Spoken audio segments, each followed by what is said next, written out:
We've tested it to death, but what we haven't tested is the Corolla sedan.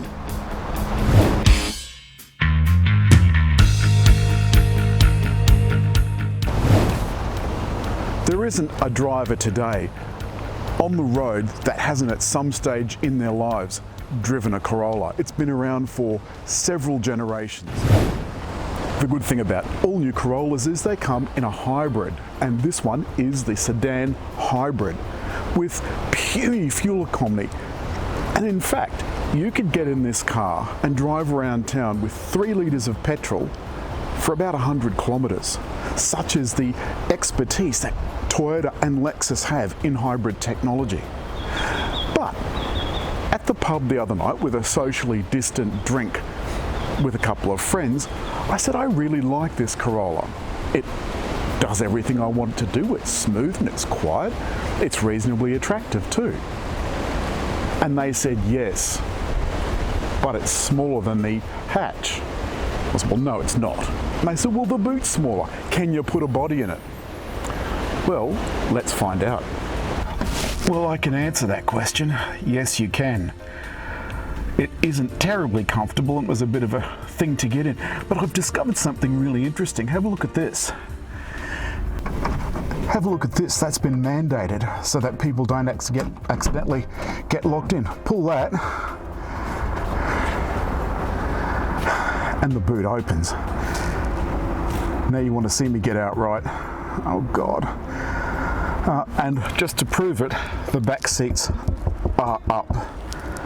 So you can fit 2 bodies in here. There's enough room. And of course, if they're not conscious, then it's not really going to make all that much difference. But you might have to cut some things off to get any more in. Put the back seats down, get a blanket, and you could store a whole host of bodies. Oh my God.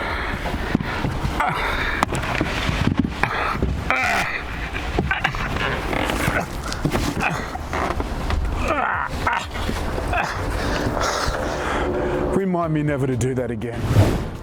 I quite like the way the designers have managed to make the sedan look not hideous. Remember those Holden Astras?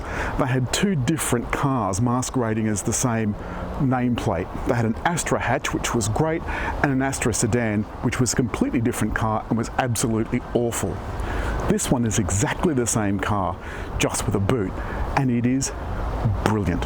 I know you're going to hate on me for saying it, but it is brilliant. And as is often the case with hybrids, these wheels, they are alloy wheels, but they've got covers over them masquerading as different alloys to make them more wind efficient. And of course they've got low rolling resistance tyres. Very important if you want to keep that fuel consumption down. There's a few little things to point out. If you want to use Apple CarPlay, which this car does have, make sure you're using this USB under the dash or you'll get no sound. If you want to use accessories, foot off the brake, just press the power button and it all comes to life. Because my phone's plugged in and I've already said yes, allow to use Apple CarPlay when you're locked, it will just automatically start up in a minute, in a second. And you can see my navman's already started. So here we are. And Apple CarPlay has initiated. This is the inbuilt navigation. Now it's come up with Google Maps, which was the last thing I was using before I switched the car off. Nice big screen. This is of course JBL. We met those boys at the launch. To start, remember this is a hybrid. I've pushed the power button. The digital dashboard is now alive. So the center of my dash is digital, but the outer bits are analog. This is the base model, remember? So you can get into a Corolla hybrid for under $30,000. You can see the reversing cameras come up and the parking brake automatically engages and disengages when you put it into park and out of park. So now we're just going back and I'm just looking here in the reversing camera. That's as clear as a bell. Looks like somebody though has not quite looked at their reversing camera. they've backed something into it. This is incredibly smooth, incredibly comfortable. Remember, this is just the base model, and it's quiet. It is so quiet. Look at all these hire cars around the place. It's turned into a hire car graveyard. There's acres of them. You can't see because it's out of camera reach, but there's acres. COVID has really decimated the car industry and really anything associated with travel, aircraft and so forth. Now, unlike some of the other cars that we've tested, this is a full hybrid, so it can operate for quite long periods of time, relatively speaking, in pure EV mode. Where the main difference is between a car like this, a Toyota hybrid, and an electric car, Nissan Leaf, Teslas and so forth, is that this car will charge the batteries as we drive.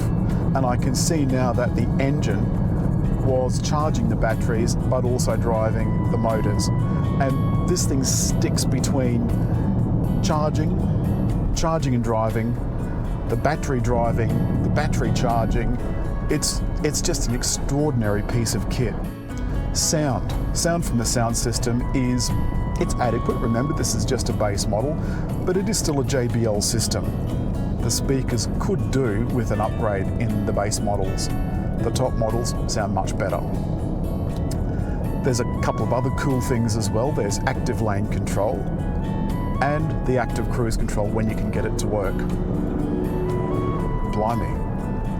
There's active blind spot monitoring as well, but I went through all that pretty thoroughly in the other Corolla review, so I'm not going to go into it again. Now that I've proved that you can, in fact, put a body in the boot, I'm struggling to find a reason why you wouldn't buy something that's reasonably priced, incredibly economical, beautifully smooth, easy to drive. The steering is so neutral. It almost has no feeling. You just have to know it's going to go where you point it. Most of the time I find myself looking at a Corolla and thinking, God, will someone just kill me now? But not in this case. I could really drive this a very long way, very happily. And unlike the previous attempts at hybrids, like Prius for example, that really wasn't very pleasant to drive on the open road. It was a bit dead. The engineers have put a lot of work into new Corolla to make sure that it's, well, they say engaging. I wouldn't go so far as to say engaging, but it is certainly extremely pleasant. I like Corolla a lot, and I like the sedan as much as I like the hatch. As always, if you've liked the film, don't forget to leave a comment, hit like, but most importantly, hit just there to subscribe.